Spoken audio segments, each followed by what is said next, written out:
DNVR Broncos live, coming to you in studio. Love that sentence. Live from Studio X. The X stands for extremely happy to be here. Kind of. Yeah. I mean, you went with E, which is what Hank suggested yesterday. No, bro. If you're actually extreme, you don't put the E there. That sounds like a '90s skateboarding slogan. I think that was actually like rollerblades. Oh, there was extreme snowboarding on the N64, and that was one of my favorites. Yeah. I can hear the music right now. I think it was one of those games that I was too young to actually care about the plot, so you just go in there and mess around. Yep.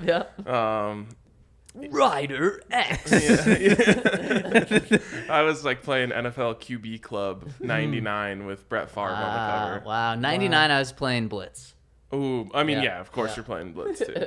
I just remember there was this one thing where you could just throw it really far and then just run into a defender and you get pass interference every time. Wow. The 90s sounds so crazy. Yeah, I was going to say, Henry doesn't know what we're talking about. No, we're the old guys, Ryan. Shit. Playing video games in 95. I'm jealous, honestly. Wait, you were born in 95? 97. Oh my Wow. Yeah.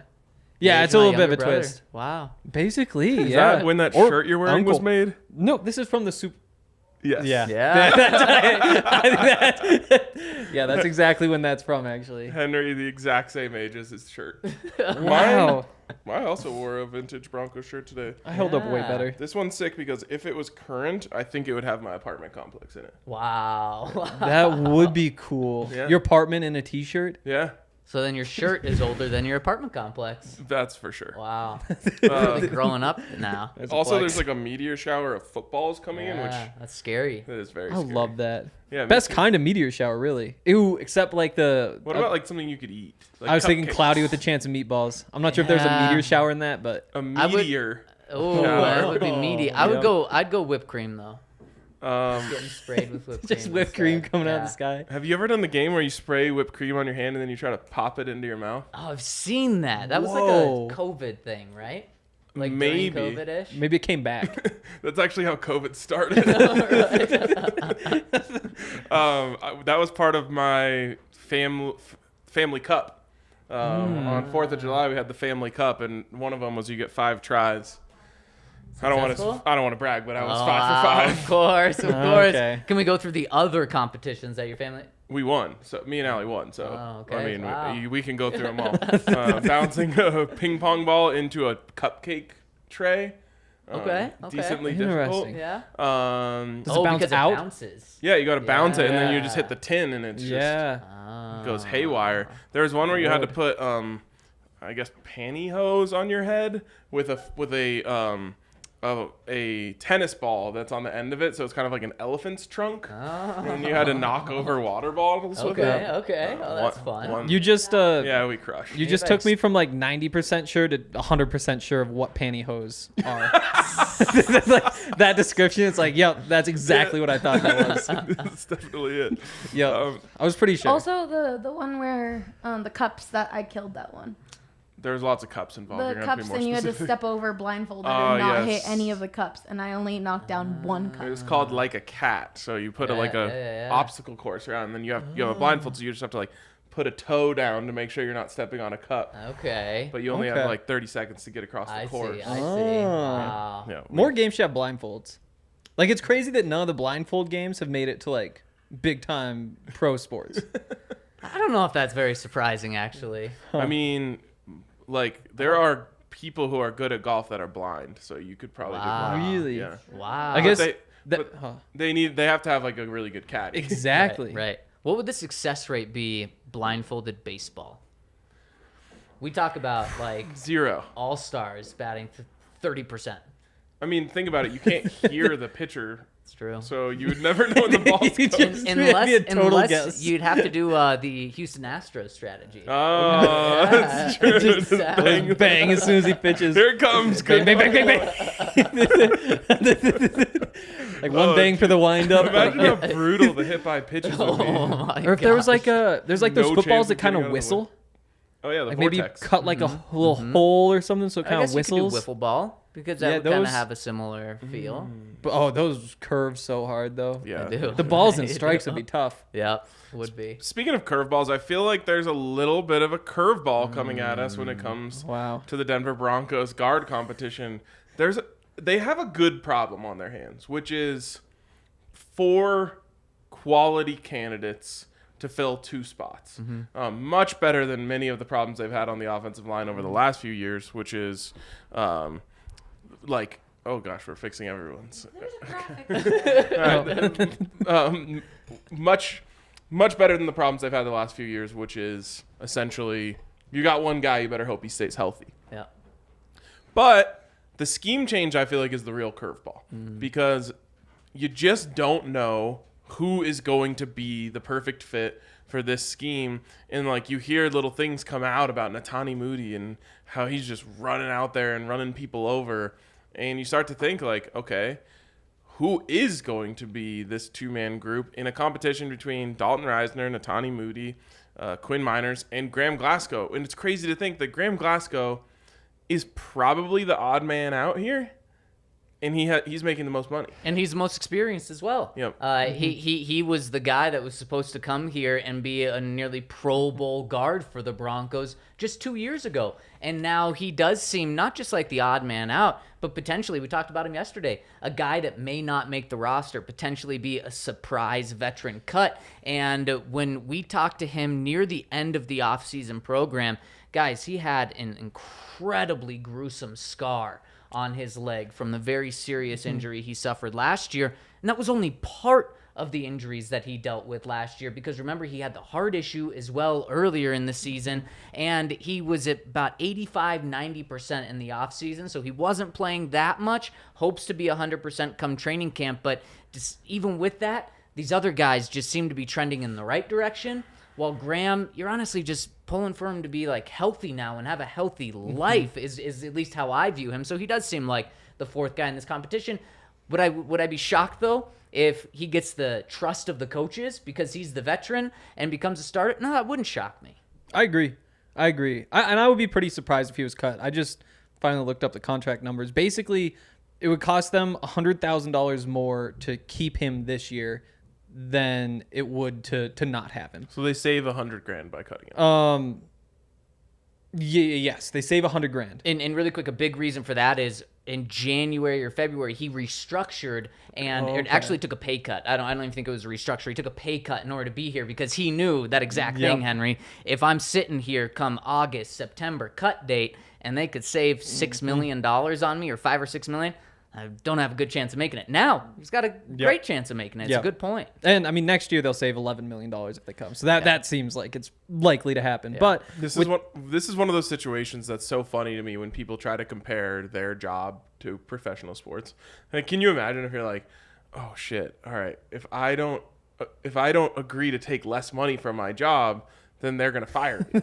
You know what I mean? Like, right. I'm sure that kind of stuff does happen, but like it's basically your agent calling you, being like, "Hey, man, listen, they could cut you and save $6 million unless we agree to take less money. Like, we got to do it." Yeah, well, and then also on top of that, just how it's so unrelated to anyone's job, it's like, okay, you're gonna have to take a $5 million pay cut, but you're still gonna make $3 million this year. Like, it's just so unconscionable. Yeah. Well, and the other piece is like, their values just change so drastically. Also, great word, DeMarcus. Yeah, thank you. Like, he could, I thought about that right when I said it. Like, imagine just like, say you're at a job where you make like $100K a year, and it's like the next year, like, no, you underperformed last year. We think you're more like a 25K type of guy. Like there goes, we're cutting that value by 75%. So take that pay cut here. That's what you're worth on the open market anyway. Like, that's just wild. What is he getting paid this year? So in terms of cash, he gets about $3 million. Okay. The cap hit is 6.2. If they cut him, it's 9.1 in dead cap. But that also factors in you wouldn't have to pay the $3 million next year. Right. So that's where the other $3 million comes from. Because I think he was due to make about 8, so now he's making 3 before the pay cut. Cash, so I mean, we're talking $8 million, $5 million hit. That is so brutal. But again, to make $3 million, I know, now he's pretty much guaranteed to make the $3 million. Getting more than 50, like more than half of your salary taken out from under you. It's brutal. That'd be so rough. But again, like, tough business. Because of the money, it makes you think that he would stay. At the same time, though, if he winds up being hurt and he was your backup interior lineman and you cut who knows who, say Tom Compton. It's like Tom Compton was one of those guys who maybe rotates in there. You cut Tom Compton, keep Graham Glasgow. Tom Compton signs somewhere else. Glasgow gets hurt, and now you've got to search the bottom of the barrel free agent market instead of just having the guy you could have kept.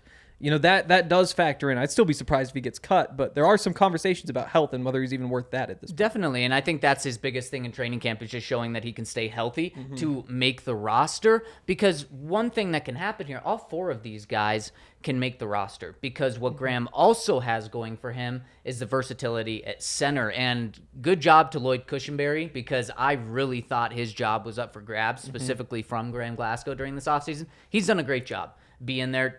Russell Wilson, having the guys out there in California this week. The one offensive lineman that was there, at least for part of it, was Lloyd Cushenberry. He was there the first time Russ had this. Lloyd's doing everything, but you still need a backup center. Yeah. Now, Quinn Meinerz can prove that he could be the backup center, but if he's fighting for the guard spot, I want him at guard during training camp. So I think all 4 of those guys make the roster. You have Lloyd Cushenberry at center, and then you figure out your right tackle and left tackle depth. So I think this is more about, okay, who's starting?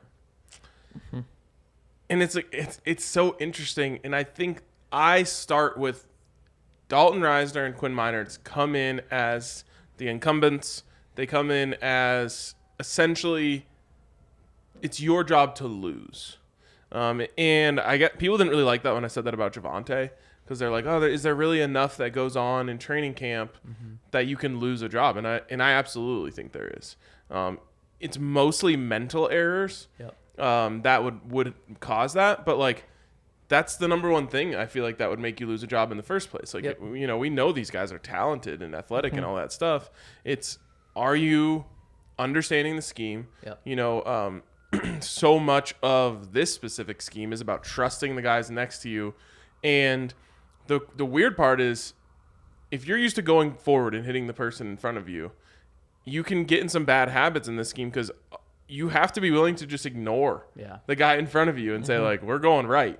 And he's shaded a little to my left, so I don't care about him. But, if you start, let's say, you're coming from the left side and you pause a little bit to try and, hit that guy that's lined up shaded of you, and all of a sudden you open up a big hole for a linebacker to shoot the gap and hit the running back in the backfield. Like, the coaches are just, that kind of stuff can happen, and the coaches can just say, like, we can't have this guy out there. Like, he doesn't understand that it's all about moving in a chain, from left to right or right to left. And this is something where a lot of times schemes have a lot of overlap, and you say it's a power system, but there's a lot of zone and a lot of outside in it.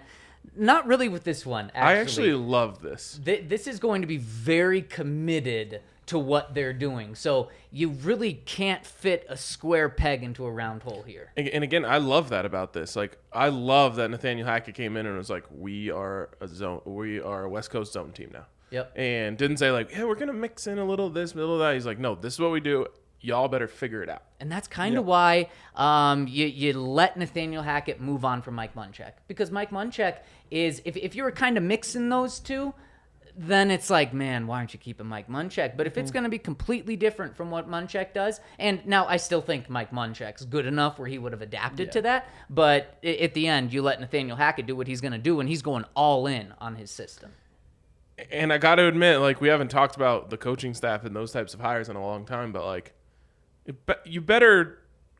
your offensive line coach better be good. Yeah, he really needs to be good. Yeah, you're going to be really young in the middle if this is what happens. Because even Dalton Risner, as well as he played as a rookie, this is going to be his 4th season in the NFL. Like, that's a veteran, but in terms of veterans, that's a young veteran, and he's easily the old man of the group there. Well, and on top of that, you have one solidified starting offensive lineman. The other 4 are up for grabs. And I think Lloyd Cushenberry's done a really good job of pretty much closing that center job down. But 3 other spots that are open, that's a lot of pressure on your offensive line coach. And I think that center job might be a little bit more open than we think it is, too. I think it's mostly locked up. But what do we know about Lloyd Cushenberry? Really smart guy. Yep. He has the mental stuff down.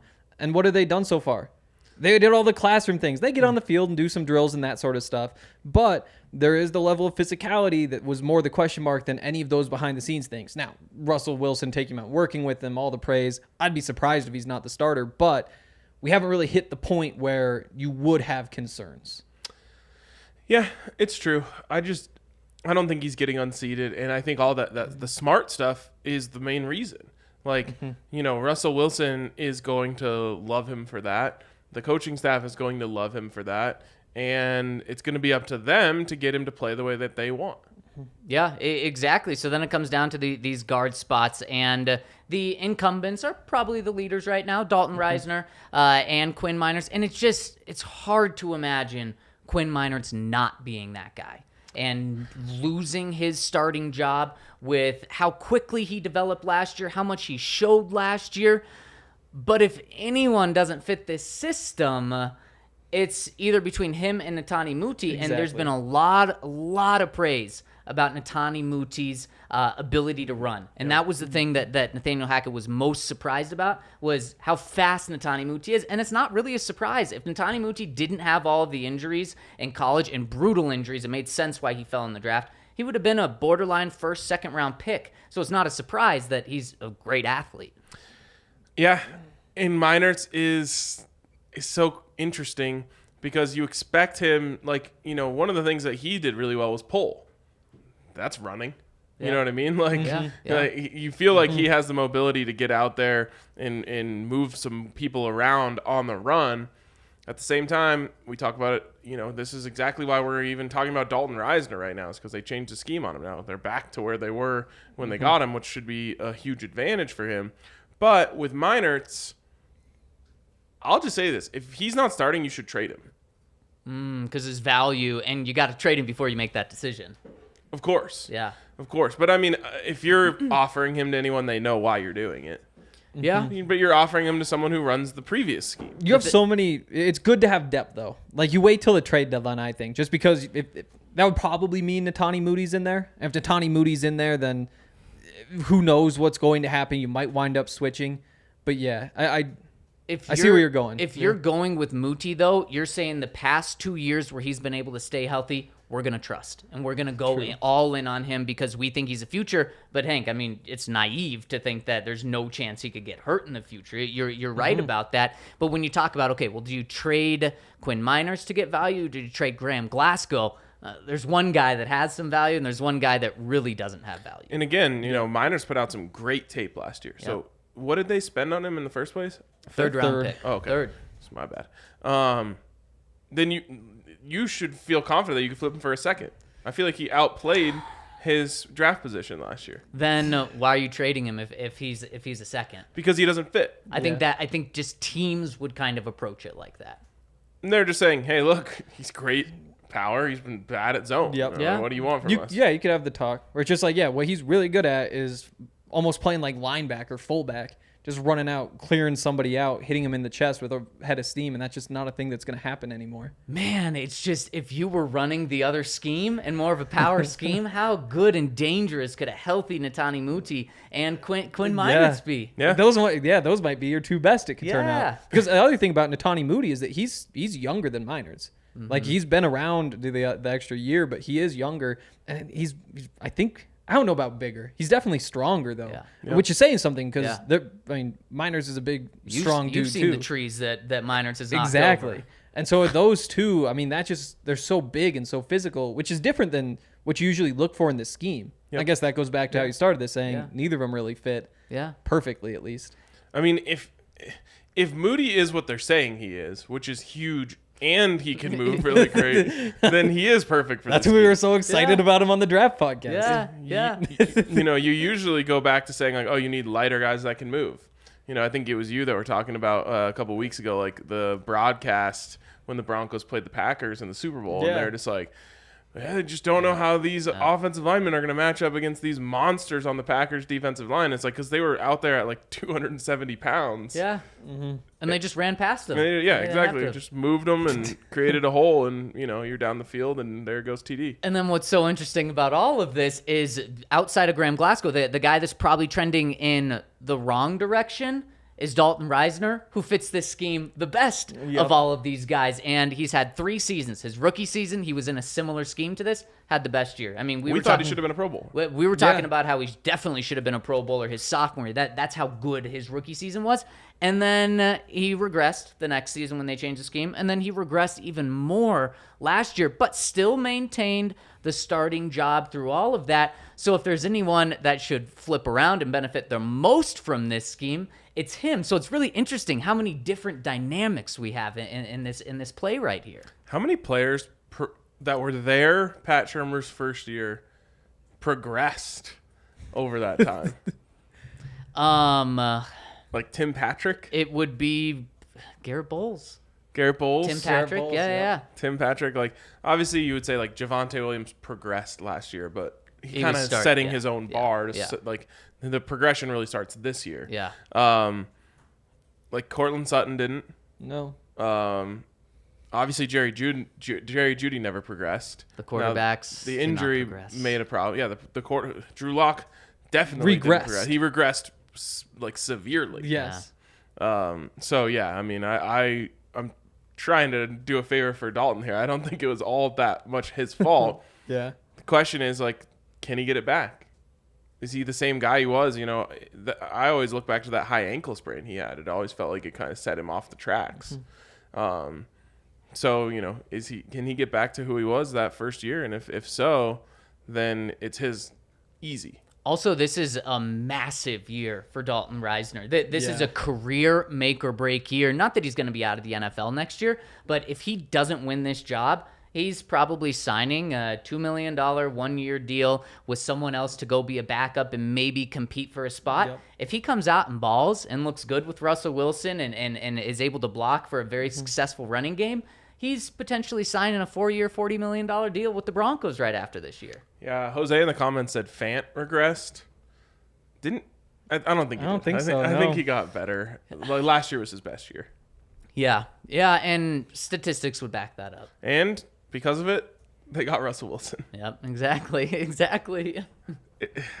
I still kind of wish that they would have asked for Alberto in that trade. Or not asked for, but accepted. So that because you want Noah Fant to see what he can do. Yeah. It would be fun. I think Noah, well, I mean, not anymore. But Noah could have been amazing with Russell Wilson. Would you another thing in this, and what reminds me of that is the Seahawks initially, at some point in the talks, wanted Quinn Meinerz. And the Broncos said no to that. Now, that was probably more George Payton's call, and Quinn Meinerz is obviously a George Payton pick, and like a one that George Payton wants to stamp his name on, coming from Major Whitewater, yeah. Wisconsin. Yeah, exactly. Just a huge pick for him. We heard about George Payton, who's at the Vikings. He was watching guys run on sand during COVID, and those are like the guys that George Payton found. Quinn Meinerz fits right in there.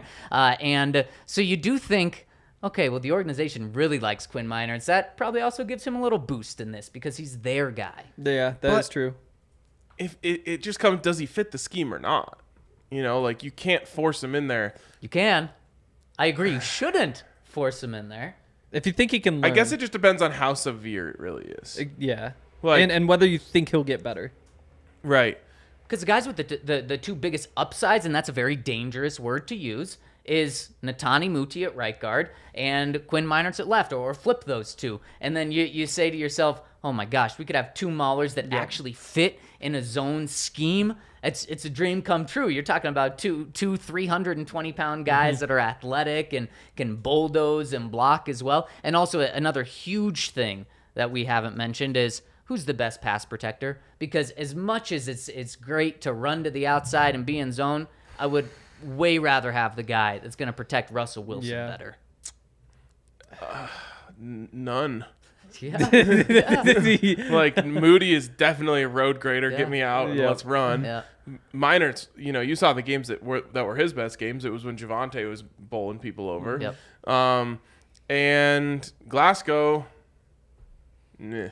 Yeah, and then Risner. And I think Risner's the best of the bunch. I think so, but even saying that, you're going back 3 years ago, which again is more so in the system, but there were a decent amount of times where he's just been ran over. in pass protection these past few years. It's going to be fun to see this during camp. He's the one having to block the Aaron Donalds of the world. It's true. It's true. Chris And Jones of the world. Henry, I hope it's fun. I hope it's not something where we're coming here and saying the Broncos don't just have don't just not have one guard. They don't have two guards, and it's because no one's stepping up. I think it's going to be ugly. And so I'm a little bit biased. Last night, I went back and I watched the DJ Jones versus Russell Wilson game. Yeah. So it's DJ Jones against the Seahawks offensive line, which is the worst. Yeah. But he's just blowing by those guys every single time. And I clicked on it because that was like the most run stops he had all game. But there's like back-to-back plays where he like goes in the backfield and just destroys the guy. Next one he punches the ball out. And you're just like, that is one of the best players at his position. That's why it's weird that, I read in your column, by the way, check it out, the DNVR.com, free for all to read The Ride, Henry's new weekly column. I loved it. That's why I was watching that, because I think I might cut some of those clips up. For next week? Yeah. Who was it, PFF? Called him, or Football Outsiders, yeah. Said DJ Jones and Lloyd Cushenberry were the Broncos' two biggest boomer bust candidates, and I'm like, DJ Jones is the opposite of a boomer bust guy. I know. You know exactly what he is, and he's really good at what he does. Yeah. Mm-hmm. Well, and the other thing is, like, unless they're saying, like, boom, boom, like, there's a chance that he's, like, all-pro type good. Because that's the other thing you notice is that he's not playing third downs. Like, in that defense, they're subbing in Eric Armstead and all those guys that they have. And so you wonder how the Broncos will use him, because there's a good chance that 50% snap count that he was on last year is going to be about the same this year. And so do you use him for that? Begin early snaps? Do you use him on third downs? I don't know. But the battles between him and Moody and Meinerz, we'll see who can hold up. Yep. And Draymond Jones should be good competition for those guys as well. So let's tie a bow on this. Who is it? Week 1. And does it change? Injuries don't count here. Does it change at all throughout the season? Or is it Risner? So I'm going to say it's Risner and Meinerz. And I'll take my chances that Quinn can figure it out. He's athletic enough that he can go do this. And I'll say it stays. It stays. It does not stay. And I feel way more comfortable about that than necessarily who's going to be the starter. And we can even take injuries out of that. That's what I did. I think right. And I just think that that one of the guys is going to struggle, whether it's with the zone, whether it's with pass blocking, probably pass blocking, just like we talked about. And because you have talent there and because you have a veteran backup in Graham Glasgow, at some point, I think they change things around. Especially, this is Russell Wilson's first time here. He's probably still going to be getting a feel of these guys. And I think at some point a change is made. Man, it fits Dalton Risner so well. I think he gets the left guard spot. Yep. And at right guard, I think for the organization standpoint, they do stick with Meinerz right now. Okay. I think so, too. And you're saying Meinerz ends up getting benched? Ooh. No. Okay. No. Dalton gets unfortunately. Do you throw Cushenberry in there, too? In terms of, like, everything staying the same? Benched? Yeah, he definitely has the potential to get benched. does. But I just got to say, the way this offseason has gone, I for sure thought we were going to be seeing rotations at center. Haven't seen it once. Now, maybe that changes with Glasgow being healthy, more so in training camp. But I would be shocked if he's not the opening day guy, at least. Yeah, me too. I'll say Risner and Meinerz, too. It's just, if you have Moody, Cushenberry, and Meinerz, that's 23 years old, 24 years old, 23 years old. Like, this is a grown men league. And like you said, like, you're blocking Aaron Donald and Chris Jones and all those guys. Like, I just think that you lean on a veteran in there. And if something goes wrong, then you make a change. And we know for a fact that Dalton has, throughout the course of his career, been a big help to Garrett. Mm-hmm. He has been, but let me flip it. You have Russ now. You don't necessarily need experience on the offense. What you may need is big dudes to block him. Now, that's just playing devil's advocate. That's fair. And if something goes wrong, then you bench one.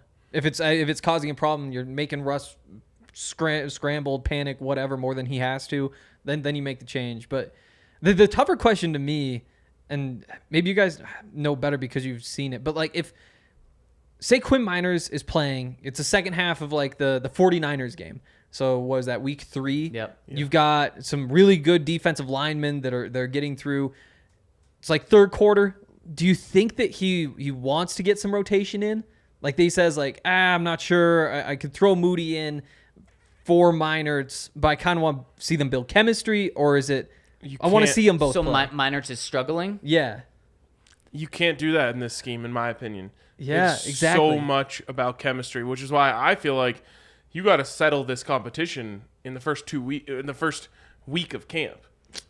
Good luck with that. Good luck I know, with that. but And like I agree with you. Yeah. the entire success or failure of this scheme is, are your 5 working as a team on any given play, especially the run plays, but on any given plays, and that's for all schemes. But it really when it comes to the run in this scheme, it is entirely dependent. You're like passing guys off to each other on chemistry. Like Yes, you both have one hand on one guy at some points. Like that's not easy to do. That would be such a good way for Nathaniel Hackett to show that he's his own guy. He's his own coach and doing things his way and separating himself from the NFL standard, because we've seen it time and time again, especially these past 4 or 5 years, where head coaches and coaching staffs, I should say, just get indecisive. And they just want more time. They wouldn't wait till the 3rd preseason game to decide on a starting quarterback. They want to wait all the way up until week 1 to decide who their starting offensive line is. And even in that, sometimes they won't decide who their starting offensive line is. When to the outsiders, it's like those coaches just get too close to it, because it's so obvious that, Ryan, what you said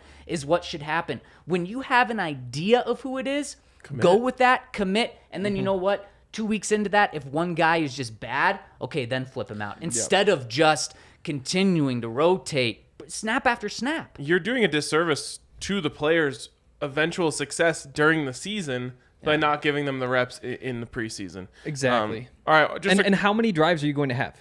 Like with your full offensive line in preseason? Like 4, 5? Yeah. Like you don't want to waste those. It's so true. All right, just a reminder that if you are leaving super chats, first of all, we appreciate them, and we'll get to them in the 3rd segment, unless they're about how tan my legs look. Ryan. Oh, hell yeah. Let's go. Let's roll them out. It's not just all super chats, but we got Ryan here. Ryan saying, "RK, those shoes are white." It's actually not that the shoes are that white. It's that my legs are that tan. Then we've got Jared here saying, "Fire shirt game today, gents, all of you." Thank you. We did good work. Yep, got some throwbacks. Love them. Not exactly in sync through here. No, That's true. No. Yeah, I'm breaking it up with some light colored, some summer pastel. But still a good shirt, though. Thank And you. then Still we a good had- shirt. We had a lot of people talking about how cool the set is. Oh, How hell great yeah. it is. Yes. it Yeah, I is love it. Studio X. Yep, Studio X. It's actually supposed to be somewhat temporary, but obviously we'll be back in Studio A once the construction is done down there.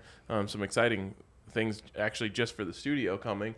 But I like the way this baby looks too. Instead of like a curtain there, we need like a championship banner. Oh, Like maybe it's like for the Avs Cup. yeah, Maybe it's like a throwback Broncos banner. Who knows? But just pick a banner. I'm staring at a not the banner you're talking about, but we got a 2015 an AFC Champions banner. Wow, what a random thing. Yeah, though. it has the Super Bowl logo on it, so I thought it was a Super Bowl banner, but no, the AFC I was Champs. so confused as to where you were looking. I was like, Typically, you have the AFC Championship things when you lose the Super Bowl, so this one's Yeah. okay to have. That is true. Yep. Yeah. Anything else, Al? then we just have some questions and a super chat. Okay, we'll get to those later. First, want to give a shout out to DraftKings Sportsbook, where you can get in on all the action this summer, whether it be baseball, golf, UFC, all sorts of fun things to bet on over there. And right now, DraftKings is giving you the opportunity to make a risk-free bet up to $1,000. That's right, your first bet, you can make it up to $1,000, and if you lose, they'll pay it back to you in free bets for you to try and win that money back. So it's a great deal. All sorts of fun, different things you can bet on right now.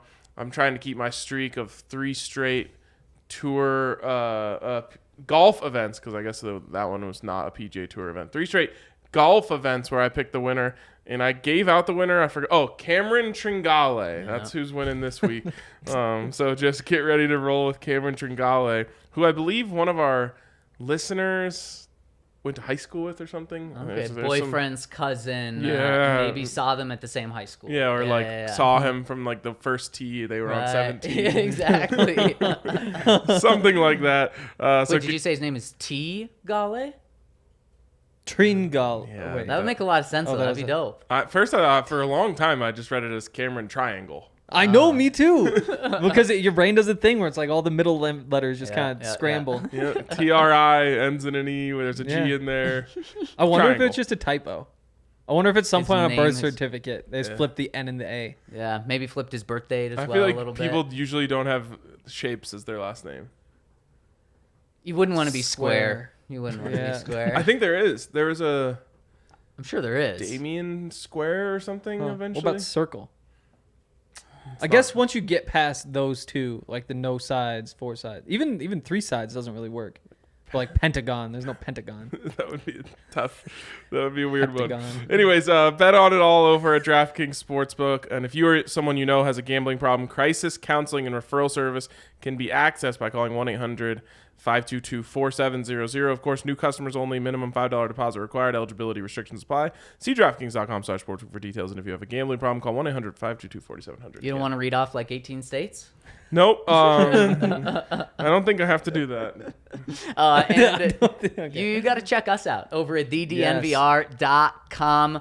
We are so pumped for training camp. We have got so many great things in the works. So if you want the best training camp insight, well, you got to tune into this pod, but you guys are doing that. Also, for more detailed, for other angles of training camp, go to thednvr.com, where we are going to be killing it, giving you so many different angles. Of course, check us out on YouTube as well, because not only do we have the pods on YouTube, but we are also going to have other videos as well, just to give you insight. Henry dropped a great article yesterday. We got more coming leading up to training camp. So check us out over at thednvr.com.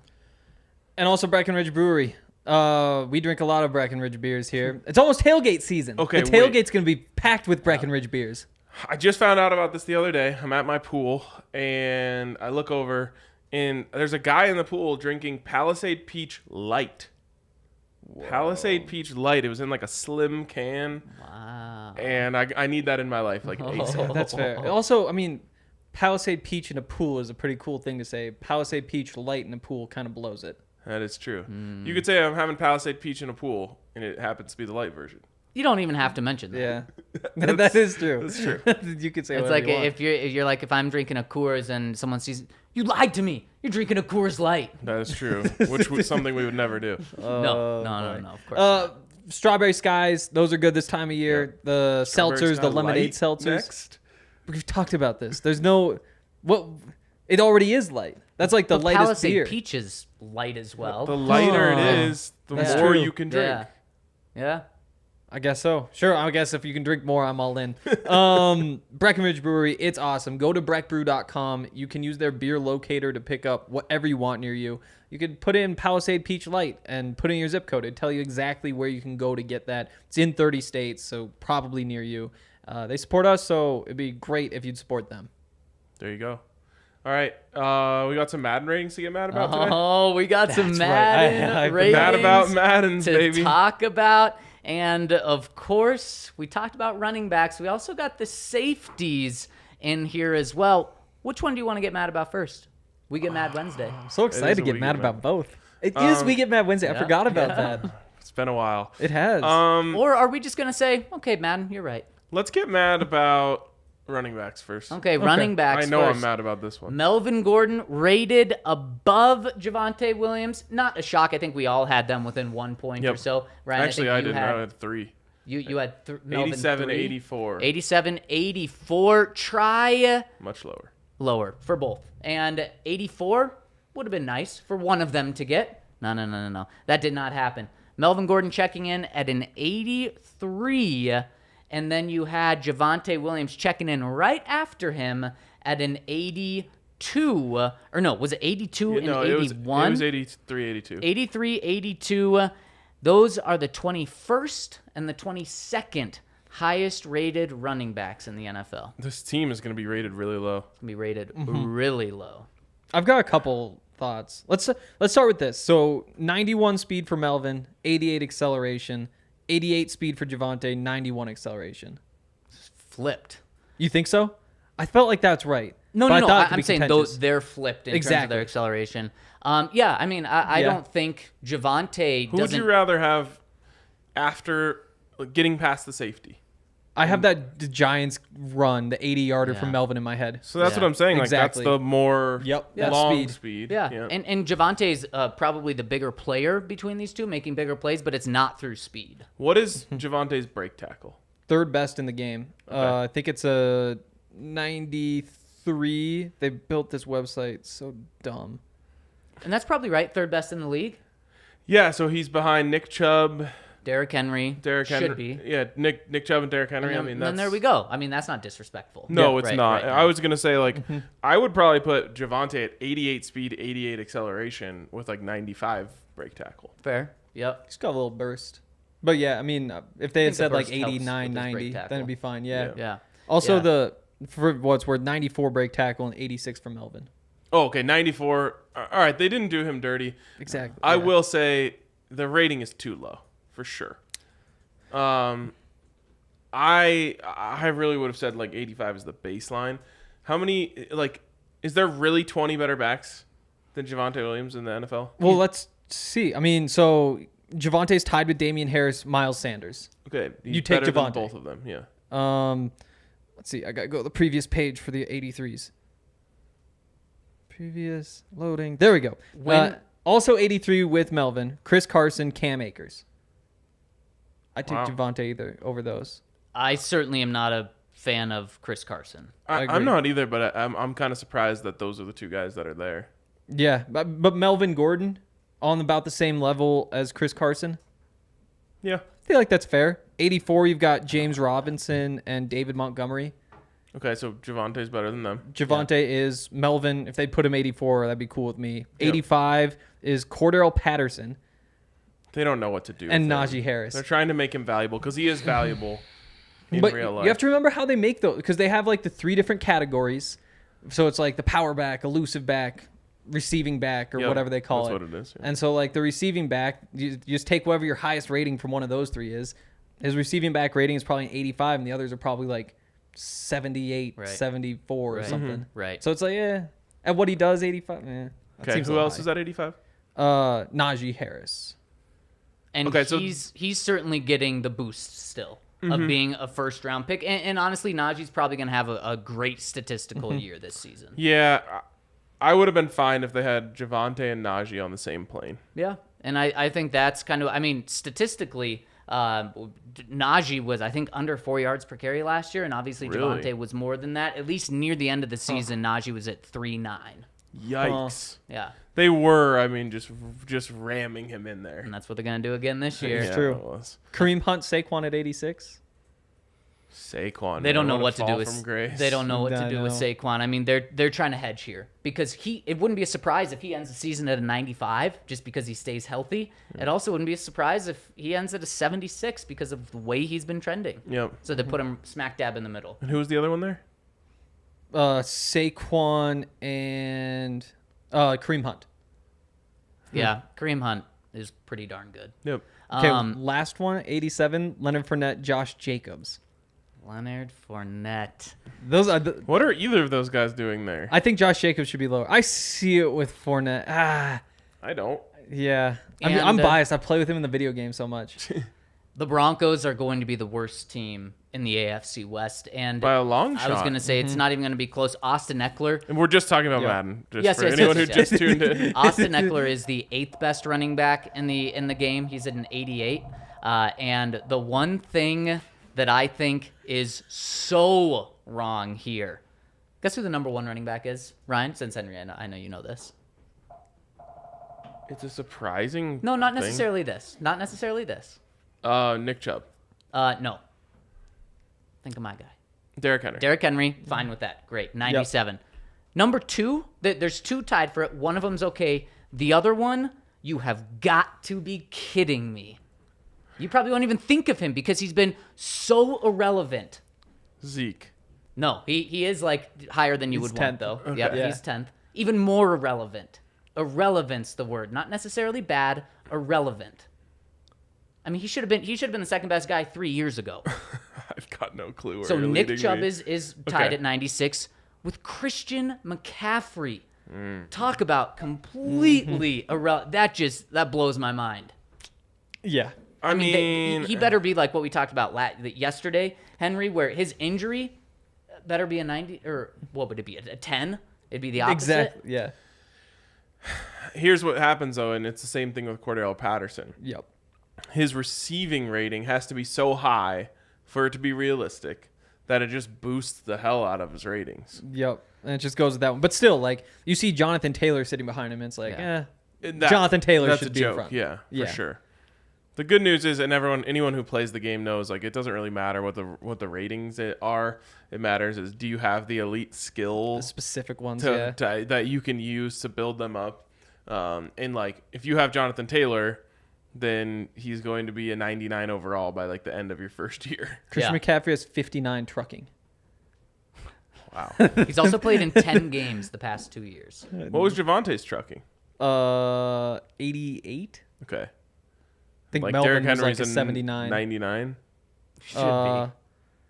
93. Oh, okay. So Javante's right there Yeah, with him. he really is. They got Henry wrong too. Although 89. they finally made Derrick Henry in this year's Madden like as valuable as he should be. Right. It's the first year I've ever wanted him in Madden. Right.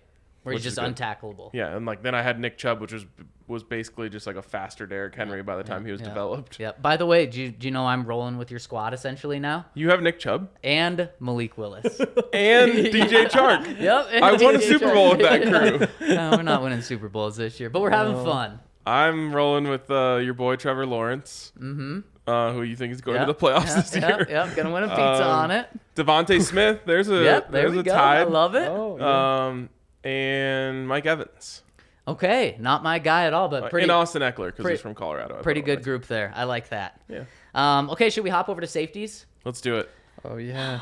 I don't know if you're gonna be more mad about this or about the running backs. Guess where Justin Simmons checks in for all safeties? It's not horrible. By the way, just run the ball with Nick Chubb. Don't mess around. I know. I kind of learned a little of a hard way in my first game. Yeah. Okay. Sorry. Back to guess where what? Where Justin Simmons ranks among the safeties, all safeties, free, strong, and it's not terrible. 3. 5. Number 5 checks in at a 91. And guys, this makes me concerned that the Broncos are going to have 1, maybe 2 90s players on their entire team, including 2. Russell Wilson. It's going to be 2. They have to put Russell in the 90s. No, I don't think they have to. You said it yesterday that Finished he at 88. finished in 80. Finished at 89 89? last year. Oh, okay. I think. I think it was 88. Okay. Either way. I think it's 90 on the dot this year. I think I have 10, I'm just thinking of my Madden team. I have 10 players, I think, in the 90s. Yeah. It's different though. In the I know Madden League, with the development. build them. But for sure, I mean, either way, this team is going to be rated really low. Oh, yeah. A low 80s maybe overall team. And that's if Russ comes in there. Like if Russ comes in the 90s, which he had, they cannot say that they can't say that Justin Simmons, I don't know. Like Justin Simmons is better at safety than Russell Wilson is at quarterback.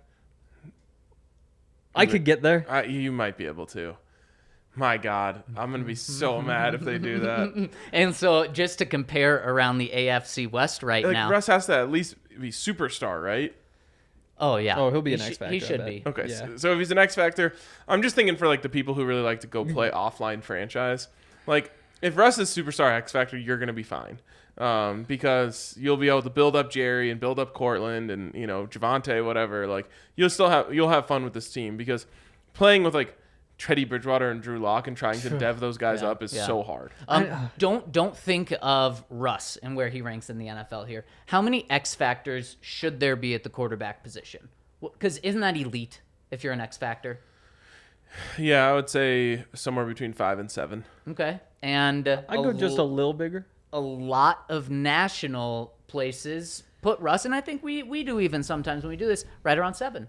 So I don't think it's a lock that he's not. I do think it's a lock. He's a superstar. Yes.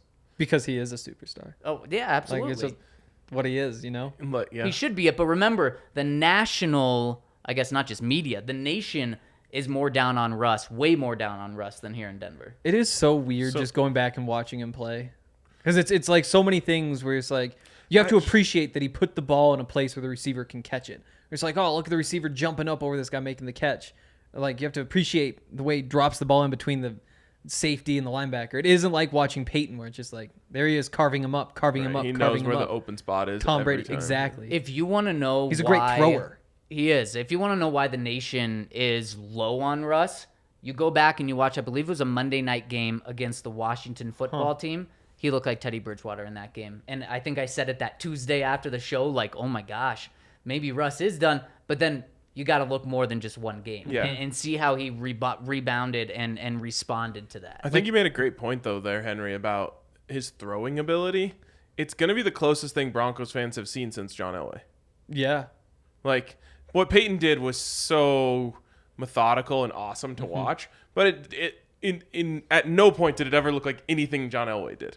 You know what I'm saying? Right. Russell Wilson is going to make John Elway-like plays for those old school Broncos fans. Like, that was their, like, indoctrination to football. It was just like quarterback scrambles around, just rips a 60-yard bomb or 70-yard bomb. Like, that's going to be really fun for people to watch because he's just such a pure passer in moments. Well, and it's so different. It's moonballs too, and it's so different because when I think of strong arm, also Jay Cutler's in there, but he was just throwing darts. He was throwing lasers, and one of the things that Russ knows how to do is he knows when to throw that dart and when to loft it over. Yep, I hadn't thought about that, the John Elway thing. Yeah, no, but that's absolutely it. Like, his best trait is his throwing, which for a quarterback, like, when you initially think of it, you're like, yeah, that makes sense. But then you're like, well, Peyton was a thinker. Like, Tom Brady's a thinker. And it's not that Russell Wilson's bad at that, but his best trait is just his throwing. Well, it's like every era has their different guys. Like, Brett Favre was a thrower. Absolutely. With Elway, and they played in the Super Bowl. Dan Marino was a thrower. Like there's just always going to be those different guys. And you wonder now that he is more most of the like guys the that are Hackett succeeding system today are throwers. Pat Mahomes is a thrower. Josh Allen's a thrower. Justin Herbert's a thrower. Yeah. I don't know about that. There's thinkers. I mean, everyone's going to be a thinker to be a great quarterback, but I'm saying that's not what's. You're not saying like, man, Pat Mahomes, he just gets up to the line and just knows exactly where to go with the ball. Totally. Like, he just makes plays. Yep.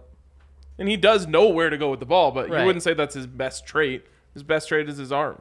Jimmy G got to the playoffs. No, I disagree. Burrow What's got his to best the trait? playoffs. I mean, decision making is a thinker. And when you talk about Great decision throwing it to Tyreek Hill in the flat in the AFC Championship game. He might have the best arm ever, though.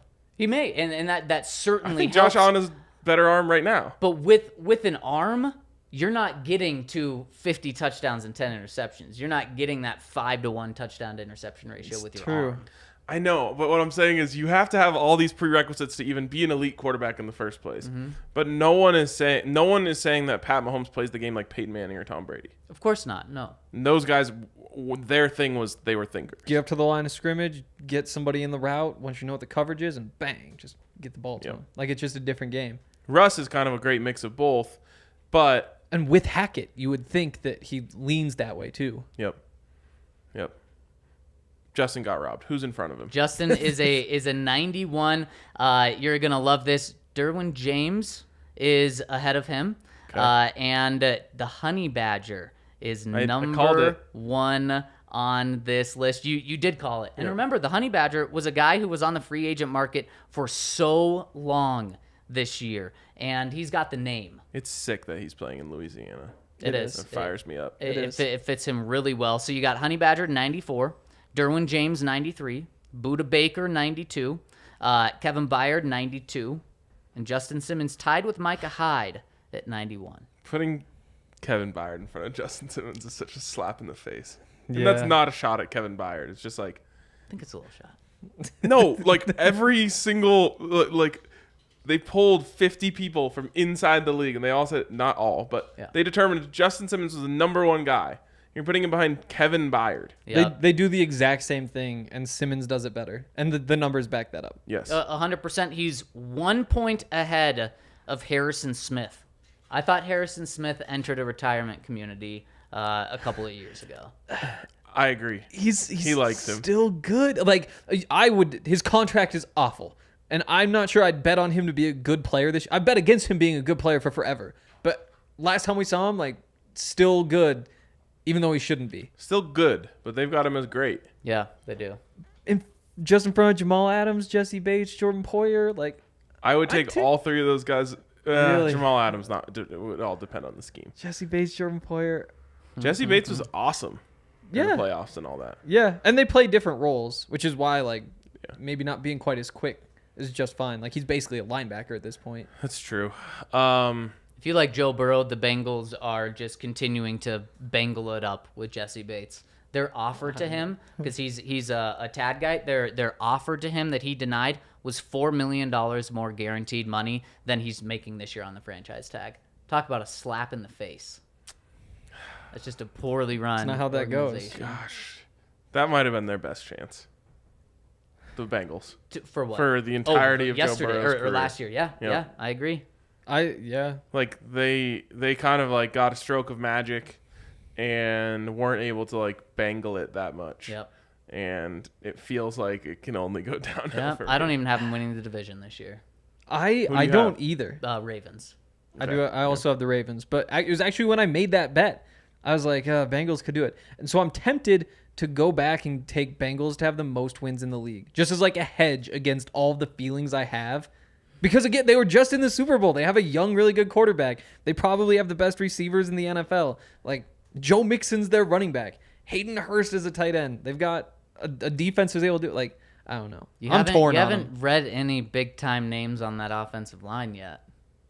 I know they went and invested more in the offensive line this offseason, but they have everything else but the most important thing for a young, developing quarterback. Lyle Collins, Ox Kappa. Alex Kappa. Is Lyle Collins going to be on the field? I thought he'd retired. I don't know.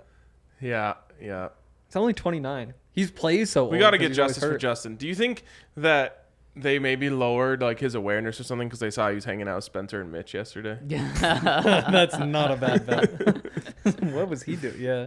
All right. Let's. One more really quick. Okay. Kareem Jackson checks in at an 81. And they have Caden Stearns at a nice 69. So according to Madden, there is going to be no veteran surprise cut of Kareem Jackson here. Wow. I mean, they kind of have to do this with guys like Caden Stearns who haven't really like you kind of have to start for a year before they're willing to put you above 74. Yeah, At the same time, Jamar Johnson's a 68. Okay, that's not right. Right below him. Caden Stearns also a little surprised they didn't dabble in this. It was pretty much the most efficient player in the NFL last year. I just don't think Madden looks at any of that stuff. Same as Will Parks. They're not looking at like stats. I feel like they look at too much of stats. Maybe, but they're not looking at that kind of stat. They're like, how many tackles did he have? Yeah, they don't really care about him. Yeah. Lowest graded safety. Are they watching film? I don't know. Are we giving them not enough or too much credit? They should be. Yeah, they should be. How could you have that job and not? It feels like someone's entire job should be to watch film. Yes. It feels like 10 guys' entire job should be to watch film. Yeah. You gotta think so. But then they have no competition, so why would they Could they spend all those resources? outsource that to like PFF? I thought you were going to say, do they outsource it to like places that don't even know what football is? No, I'm just saying like PFF watches every game, they grade every game, they have all that stuff already. Like, would they just go and partner with them? Yeah, they should. Lowest graded Broncos safety. PJ Locke. Bingo. 63. Got one. He might be better than Stearns and Johnson. He may be. Yep. He's had the offseason like it. Yep. Maybe Jamar Johnson's just good and we just didn't get to see it. It's possible. That'd He be had fun. like Madden just secretly knows. Maybe they know more than all of us. he had like a comedy of just back-to-back injury, COVID. Yeah. Late to a meeting or something. I don't want to put that on him if it didn't actually happen. But There it did feel there like were it was one things. thing after another. Yep. All right, let's give a shout out to the American Raptors down there at Infinity Park. You're looking for something to do on the weekends, go down to Infinity Park, take in an American Raptors game. You have my word that it will be fun, unless it's too hot. That we can't do anything about that. Then you just drink Breck Brews. Yeah, Cool you should. down. Yeah, you could get. They got a great bar there, but great place to like take the kids, let them run around. There's tons of grass out there. You can watch the game, talk with some people, have some beers. Great thing to do, and it's free. So go check out the American Raptors in Infinity Park. You talk about free. I'll give you one notch better. The Colorado Golf Association's doing a raffle to give away things to you, and they have prizes like their Dream Golf Vacation raffles, which include Wailea Beach Golf Course in Maui, bless you, Allie, Whistling Straits, a Naples Golf Tour, and Palm Beach Golf Tour, as well as $5,000 gift card to Bandon Dunes. Make sure you get in now because they have some early bird prizes if you get in. And how you get in, go to coloradogolf.org to get your tickets today. And the awesome thing is the proceeds are going to 2 amazing organizations. So you get a chance at these awesome gifts, and you're also giving your money to a good cause. So check them out over at coloradogolf.org. Am I eligible? Like, are partners ineligible? Well, you probably have to listen to the fine print. Must be 21 or older. Yeah, all that America only. You must be not associated with the company in any way. Imagine having a $5,000 gift card to a golf course. That would be so sick. It would be so sick. That'd be so much fun. Oh my goodness! First of all, I just hope it's an expensive golf course. I'm part of like the Denver Golf loyalty program. You flex then? I guess. And like I played my 10 rounds, so my next one is free, and I'm like hyped about that. Oh hell yeah. Or Henry, you said you hope it's an expensive golf course. What if it's a cheap golf course and it just it's pretty much for life? You're set. Wow. I mean, I guess that's tempting too. That's the other way. I was thinking like hopefully it's Pebble Beach and you just play like 4 rounds and then buy a new putter, buy a new shirt. Right. No way. I want it at City Park. It's Yeah. under $50 for every round. So I'm not paying for a round at City Park maybe for the rest of my life. Yeah. It's 100 rounds. Wow. Are you going to be missing some of the Right? pods if that's Yeah. the case? You're going to see me on the course? I wish. You might retire if you get that gift card. Why'd you retire? Well, I landed a $5,000 gift card, man. I did the math My and I was life like, what do changed. I only need money for food and drinks. Yeah, if you just play all night, it's like paying rent. Yep. All right, let's go on to the comments here. We'll start with our super chats. Allie, what do you got for us? Okay. Well, we've got some people asking if this is the new studio. No, this is not the new studio. This is someone was saying we should call it Studio T for temporary. But I think it will be here It better be. as an auxiliary. Sneaky our best studio? I love the outside light we get in I here. know. Can see the outside. I of mean, it. I'm Exposed brick? obsessed Yeah. with being able to hear the buzz of the bar. There is that. There is that. And especially because the bar is going to be open earlier now, like that will be throughout. Yeah. No matter what, like when we're doing our Really? shows. Yeah. What time is it open? We don't know yet, Ryan. Make a promise. Allie's getting snappy with me. Just for, Ryan's like, all of this stuff will come.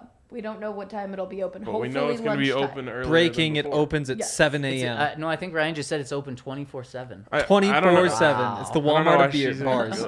Yes. All I said is it's going to be open earlier. Yeah, and I said, hopefully lunchtime. But you were about to answer Henry with Breakfast. something we don't I know. was going to say, I don't know. Midnight We should be able to get snacks? like a brunch subscription. It's like coming here for brunch 3 days a week.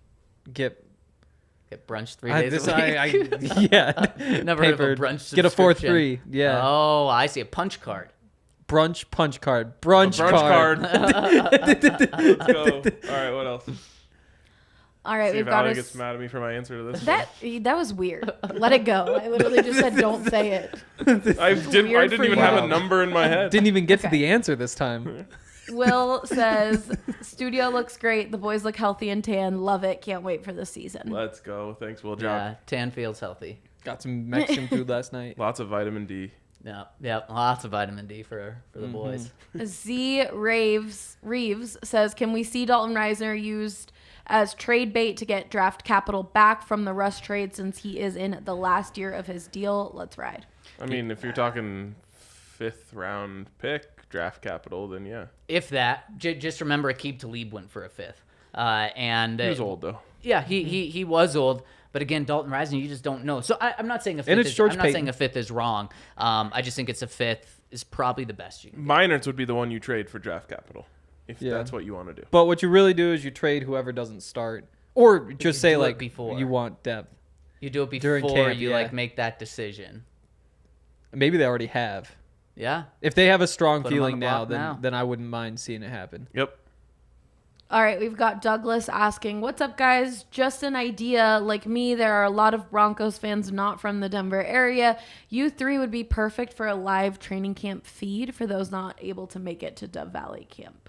You got just hit that little @ symbol and then type in Broncos and send that over to them and see what they think of it. I think it's a great idea, Douglas.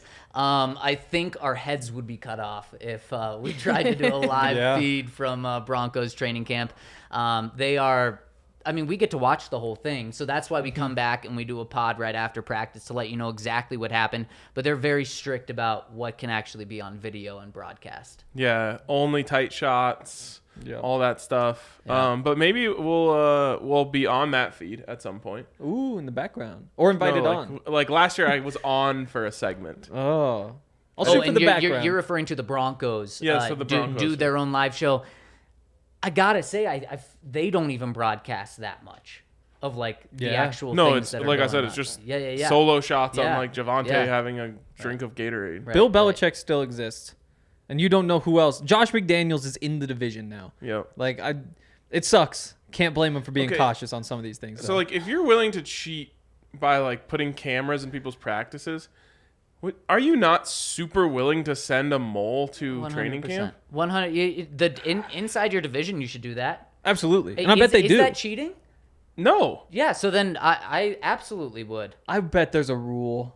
I mean, it's That's the what rule I'm that wondering. nobody would ever get I wonder caught. if there is a rule. Written but somewhere, it probably says you Well, can't you don't go put someone. to- You don't even take someone on the staff. Like if the Broncos Oh, yeah. reached out to me and they're like, "Hey, we'll throw you a chunk to go to every Raiders Right. training camp Right. practice." Yeah, like, totally. I'm going. Right. Absolutely. And I bet somewhere in some fine print says no. But yeah, if you don't have somebody there, if you don't have multiple people there, like you should have a little team. At the same time, you would love to just have video that you can bring back and show every coach on the staff. Now you're definitely cheating. Yes. Now you're Josh McDaniels in this. But And in that- a practice that is open to the public. Yeah. Public includes everyone. Yeah. It includes Even more Kansas so, City like Chiefs there was employee. a time when CU Buffs fall camp was completely open, and like their first game of the season against CSU. So like someone just has to drive 45 minutes up the road to just go to every practice. Yeah, and we're talking about billions of dollars organizations. They can afford it. I was looking every single day for someone who looked like they had some like really janky like Walmart style gear. I was right. like, there's got to be someone who just like hit the Walmart in Fort Collins before they came down here. Yeah, if you see guys at training camp wearing NFL hats, then you know they're from another team. Can someone find me an AFC West hat? But there's no logo. Yeah, there is. It's just the AFC logo. It just says West underneath it. Oh, I guess you're right. I just want to be big AFC West. Like Be a the way fan of people the like are brand. like obsessed with like the SEC. Right. I want to be that, the AFC West. If you're ever gonna hop on a division, it's this one. Right, exactly. Yeah. Like that's my whole thing. Like Henry pushes back on it. I say greatest division in the history of sports. Who's better? He doesn't. But you gotta play a game. Like we still haven't seen them. Like if you go out there and they just fall apart, you know. But like that's our job is to look at these things. There was like a couple and years predict. where in the AL East, like the Rays, Yankees, and Red Sox were all contenders to win like the World Series. That's probably up there. It's like the same Well, thing Also, as saying I like think I've the said this Orioles. before, but every time I say Red Sox, I feel like I'm saying a bad word. Because it's so close to the former Washington football team name that like my brain has like Wow. washed that out of me. I'm Yeah. like, There's as a soon as real I say chance. red, I'm like, oh god, I don't think I'm supposed to say this. there's a real chance that I'm about to say Red Sox for the first time in like 5 years. Wow. Wow. I don't. When would it have come up? Oh, Trevor Story. Maybe I said Red Sox. I watched like Yeah. 17 pitches from the All-Star game last night. My biggest takeaway is the uniforms were sick. Okay. Don't even have to watch a pitch for that. I know. Also, they gave them mesh back caps, kind of like Henry has on. Just feel like that should be standard. Trucker In style. the standard sun in practice. LA. Yeah. Standard practice just for the MLB. Yeah. Like, make these guys... You're already making them wear pants in the summer. I found the rule for practices, by the way. There was a change. So before 2017, you couldn't send people, like, what does it say? It prohibits clubs, whatever that means. Those so are it's teams. nice, Yeah. exactly, nice and broad, so you can say, you paid him, he's one of you. But if it was a paid practice, then they couldn't go in. If it was a what? If you had to pay to get in. Oh, okay. So, but then everybody would just like charge a couple bucks so that they couldn't go. But then they opened it and said you can't go to any practice. Interesting. I mean, they still do it, and you'd never get caught. Well, I was just gonna say you just send a local fan. Yeah. To just send you a report. The dicey thing about doing a local fan, you've got to have some ties to them though, because a local fan could easily tell his buddies. Yeah. And the buddies tell somebody, and then somebody tells somebody, and eventually there's a rumor. Yeah. It's true. It's got to be like someone in the organization's wife's brother. Or just a low-level scout. No one knows who they are. Oh, see, now you're scouts, but now you're towing a scary line. They all see each other at the combine. But you're gonna get busted regardless. So might as well just be someone in your organization that you think you trust. I think I could pull off the perfect crime if I was in organization. Totally. You just send a ball boy. I'd have someone at every one of my schedules, every one of their practices. Absolutely. Yeah. And you would not get caught. No. If you're dumb about it, you might. Like if you're the Commanders, the Texans, I bet the Browns would get caught. Who else? Lions. And new management. The Browns were like outsourcing their scouting to Zach when he was 19. So like, yeah, they're getting caught. They're getting. I'm just saying, like, they could easily just hit up 80 kids, just be like, "Hey, go to practice. We'll pay you $100." It's true. Well, I don't know about $100. Probably less than that. All right, what's next? Anything? Yeah, hold on. Sorry. I have another show I'm supposed to be producing in 5 minutes. Double duty. So, this one is another question I know you guys could go so long on. So, let's stay on the shorter side. Do you think Madden 23 is going to be good or trash? Well, it's a game that we get to play, so it's going to be good. But it's going to be trash. There's still going to be trash components. Expectations are so high. Like, I'll say this in defense of Madden. Everybody compares it to FIFA and says, like, oh, FIFA is such a great game, but, like, you're kicking a sphere. Like, if you want the physics of a sphere moving on a playing surface, like, you can put those together. Football's a lot more complicated. There's a lot of different these pieces moving Animations, around. all that stuff. They don't do a good job of it. They should do much better. But it is tough to make a very realistic football game. Like, you go back and look at back when people loved the Madden games 10 years ago. Like, they're more arcade-ish. Those were, like, ground-breaking compared to what was before. They have the physics down. It's just they have a monopoly on the game. When you have a monopoly on something, and when it makes it so wide monopolies aren't allowed, is because then you just don't have to put effort into it, and you can charge whatever. Now, the price isn't exactly the same here, but they just don't have to. I really hope wasn't NCAA supposed to be back last year or something? Next summer. They said it was going to take 3 years. Yeah. Well, once that's back, they're that's probably going to take away NIL little by the time bit of that comes around. yeah. I just have to say, I think, like, what I like about Madden is over the course of the game they make it better. I think that right now this current version of Madden is playing really well. The problem is then they try to change a bunch of things and they start a new game. We're in the very last season of our league. It's the first time I felt like the game is playing like really smooth. I've just watched these videos of all these things they're trying to add, and like precision passing, this and that and the other thing, and I just know it's going to be crap for the first 6 months of when the game comes out. They'll finally figure out all the bugs and we'll be ready to move on to the next one. And there's like the new feature where like you get to throw more to like a spot as the quarterback instead of just pushing the button and picking like line drive pass or like up in the air pass, and that'll be fun. I made my girlfriend It'll watch. be fun when it works. I made my girlfriend watch Peyton Manning's record-breaking pass, the Sunday night game, and I realized he was probably not even like looking at Demarius. He's probably just throwing that ball over the pylon. Yep. And like having that sort of stuff as an option, like that's a step in the right direction. If you watch Peyton, he did that all the time. Exactly. Look one way, just throw it. Just because he throw to your knows, spot. I know where the coverage is. I know they're going to be off. He's coming back. I need to put this over the pylon, and if he gets it, then it's a touchdown. Defender's not going to get to that pylon. Yep. It's good stuff. All right. Got 2 questions here on the website. Of course, become a member at thednvr.com. Hold on. Something for the live viewers. Look at good old Henry changing his profile. Oh my God! Finally. Yeah. Somebody on Twitter hit me But up at like this midnight. one really made me laugh. The fact that this is the cover photo. Oh my goodness. It's so good. That is the best. Isn't that so good? The only thing that sucks is it just happened to be the Broncos bye week, so I wore an Eagle shirt for Allie. Yeah. Just like I didn't realize that was gonna exist Yeah. online forever. I just- Are you a mole for the Eagles? The Eagles aren't on the schedule Is this that we're year. finding out? They were last year, and they kicked the Broncos' Is that why ass. They beat them? Wow. Everyone has a price. Wow. Wow. I think that picture was like just a week or two after as well. I think that was 2 years ago. It was 2 years ago. Yeah. Oh, okay. So I was putting in the early You groundwork for were, it. you were. I just went through and like tried to find every picture of myself from basically since I grew a beard. Came across the. We're gonna take some headshots as a company, so maybe you'll like Headshots. those. We'll get you like on a brick wall with 1 foot up against the wall. like, kinda Captain lean. Morgan style. All right. Big Hank Stan, speaking of, says, my gents, with Russ' tendency to roll out a lot, do you think we might see a lot of 2 tight end sets to compensate for a weaker right tackle position? Like a pass-catching TE on the left, running a shallow drag and a mobile blocker on the right to set the edge and give Russ an outpost from which to launch the leather bean whilst on the move. What do you say, boys? Also, what's all your favorite viral video? Love Hank Stan. I think this is absolutely. I mean, Eric Tomlinson. That's why my boy E.T. the alien's going to be on there first play. That's why he made it. And also, you're going to see him in on the goal line when they're, 3rd and goal from the 1. But you're also, when he's on the field in between the 20s, it's going to be with another tight end most of the time for this. So you don't know what's coming, a run or a pass. Yep. Yeah. Favorite viral video? Really anything with Peyton being funny.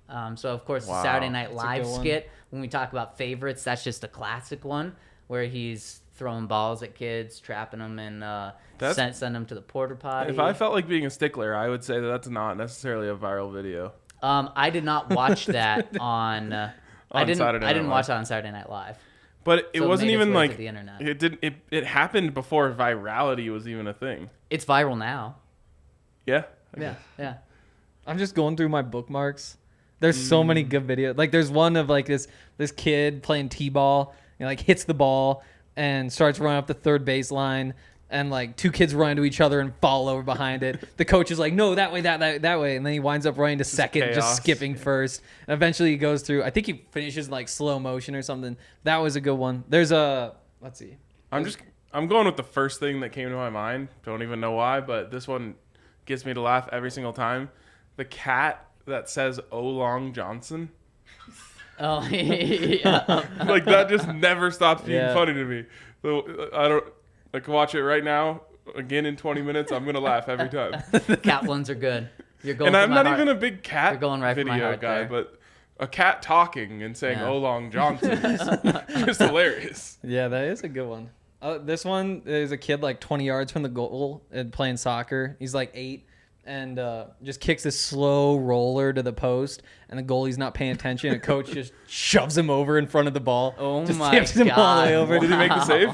Oh yeah, just with his Nice. head, just like Oh it's my knocked over. gosh, It's incredible. wow. I know. I love These my are too bookmarks. recent. I know. That's why I gave you an old school one, and you hated didn't me like for that it. Too old. You crushed me. Wow, don't. very You're good at that. particular. I think Big Hank stands. Kid eating crackers in a mask. the crackers don't go through. He just chews them up, gets confused, and just keeps Oh going my with more gosh. crackers. These are good. I like that you have the same strategy, man, which is just bookmark anything that's funny. Oh, This is a my- kid on a leash in the airport. Parents Mom just dragging him. him. All right, man. that's Yeah, enough. so That's go. enough. Next one coming in from Seymour72 says, gentlemen, enjoyed the pod yesterday discussing the tight end room. I love the tight end position. These guys have to do it all. Pass pro, run blockers, and receivers. A good quarterback tight end partnership is hugely valuable. Think Elway Sharp, Brady Gronk, Matt Ryan, and Tony Gonzalez. I don't really think of that one. I don't think of it Patrick at all. Mahomes and Travis Kelce. I do think of the other 3, though. Yep, But me too. franchise tag and non-exclusive tag result in average salaries that are only just over 50% of the money that goes to wide receivers or offensive line positions. These guys take the hits too, as their routes are often between the numbers. No skipping out of bounds to avoid contact, so risk of injury must be higher and attrition to the body greater. Why do you think the position is so poorly paid? Pay the tight ends, I say. All the best from the UK, Christopher. That's a really good question, and it's a weird one. And I cut out the part that I was writing about in the column, just because it was getting too long. But it is this weird thing where you had the 4 players who got franchise tagged and didn't come to long-term deals. So from there, you can sign your franchise tender, which is basically a 1-year contract, or you cannot, and then you don't get fined for not going to training camp or whatever because you're not under contract. You can sign it whenever. The 2 people who did sign that tender were the 2 tight ends, which seems like those would be the people who like sit out and save themselves or whatever, especially because that contract's only $10 million. Like it's crazy that number is so low. The reason why they don't get, in my opinion, why they don't get paid that much is there's not enough great ones. I was going to say maybe the same thing, maybe the opposite. There's a few elite ones every year, and then the gap is just so massive between that. So I think it's the same thing as what you're saying. Right. Like I don't know. There's not enough guys to like bring up the average. Yep, exactly. You know what I mean? Like who are the guys that it's Dalton Schultz? Was one and Mike of them. Gesicki's the other. Those guys are good players, but like not more than that. yeah. At the same time, though, I mean, like George Kittle got the new contract. He makes $15 a year. Mm-hmm. But Christian Kirk is getting 21, and that's an outlier, of course. Right. But just the way that receivers are paid in general. Which is why who was it? The like he played with Russ. Will Disley? No. Jimmy Graham. Oh, Yeah. okay. He tried to make the case. I think he went to like court, trying to prove that he was a wide receiver. Yeah. Like, not like real court, but like NFL court. Yeah. Trying to say like I'm a wide receiver. Everything about me says I'm a wide receiver. I remember there's like a big thing. He took tight end off of all of his things anywhere you. Yep. Could. And I think he was right.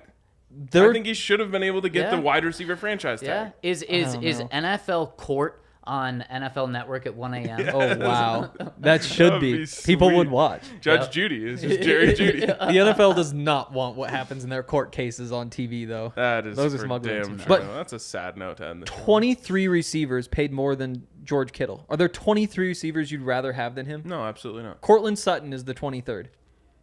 Cortland Sutton or George Kittle, who would you take? Kittle all day long. I don't even need Exactly. to answer. Yeah. Yeah, but it's George Kittle, Travis Kelce, Totally.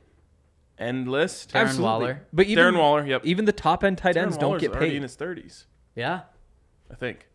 I'm curious, man, did they get George Kittle? When they paid him $15 million, it was like, damn, that's a lot of Yeah. money. But they got it in not right before the wide receiver market blew up, but a year or two before it blew up. That was March.